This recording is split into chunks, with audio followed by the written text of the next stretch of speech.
Mga bro, may gagawin tayong LG na flat screen TV. Ito ang problema. Yan o, may vertical bar siya sa gitna. Parang nahati siya sa tatlo ang LCD. Paano natin malalaman kung ano ang kung okay pa ang mainboard or baka ang sira ang mainboard ba or LCD. Ngayon gumamit tayo ng oscilloscope. Itong oscilloscope, ito ang pang-trace ng signal. Sukatan natin dito kasi itong galing dito sa mainboard, dadaan siya dito sa flexible wire papunta dito sa LCD sa panel.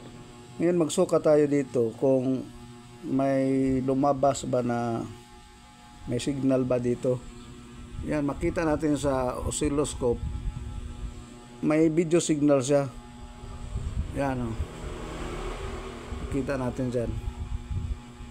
Yan o, may video signal siya sa color at saka sa sync meron siya. Yan. So, ibig sabihin, ang mainboard na ito ay okay pa kasi may lumabas pa dito na signal, video signal galing doon sa mainboard papunta dito sa panel.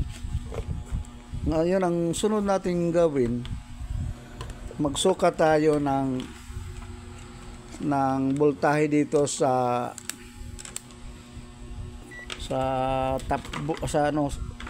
dito sa top board. So, magsukat tayo dito ng voltahe.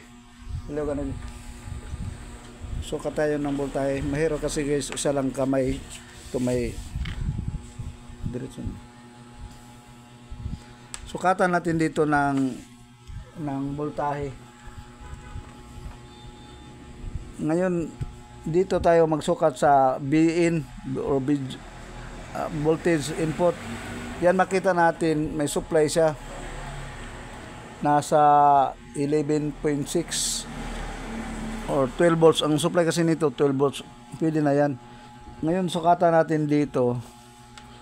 Ito ang B1. Ito B1, makita dyan. Yan B1 ito or BGH. Yan 24.6 volts. Okay yan. Ito ang BGH. May BGH din siya. 26.28. Dito sa BGL or B-off or BGL dito, mayroon din normal din ang BGL or B-off. Negative 7. Mayroon din siya. Dito ang 3.3 okay. Dito sa ano to? Normal ang voltahe dito, mga bro. Kahit ang sa yan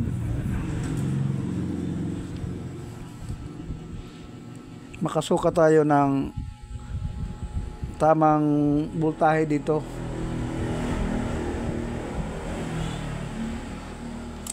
So, ibig sabihin, ang sira nito ay ang panel talaga. Kasi wala nang ibang dadaanan. Wala nang ibang dito kasi ang mainboard dito, normal din ang signal. May video signal siya papasok dito sa top board dito. At saka normal ang voltahe, panel voltage dito. Ang basic panel voltage normal. Kaya ang papalitan nito ay ang LCD. Ito ang palitan natin. Pero wala pa kaming stock dito ngayon. Hintayin lang natin ang mayari kung ano ang plano, kung gusto pa niya gawin ito. Dito din may mapansin tayo, buluwis na ang kulay ng yan o. Buluwis na ang kulay ng backlight. Dito, makita. Yan o. Makita.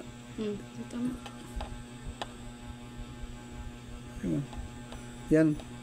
Kita nyo mga bro, yan o. bluish ang kulay ng backlight. Ibig sabihin may problema din ito sa backlight kasi bluish na. So ang gagawin natin dito, papalitan natin ito ang LCD. Ito ang solusyon nito. Pero hanggang dito lang muna ang video natin kasi hindi pa kami nagkausap ng may-ari at saka mahirap din hanapin tong LCD na ito. Halos isang TV na ang presyo nila sa LCD. Kaya ang gagawin natin, takpan na muna natin.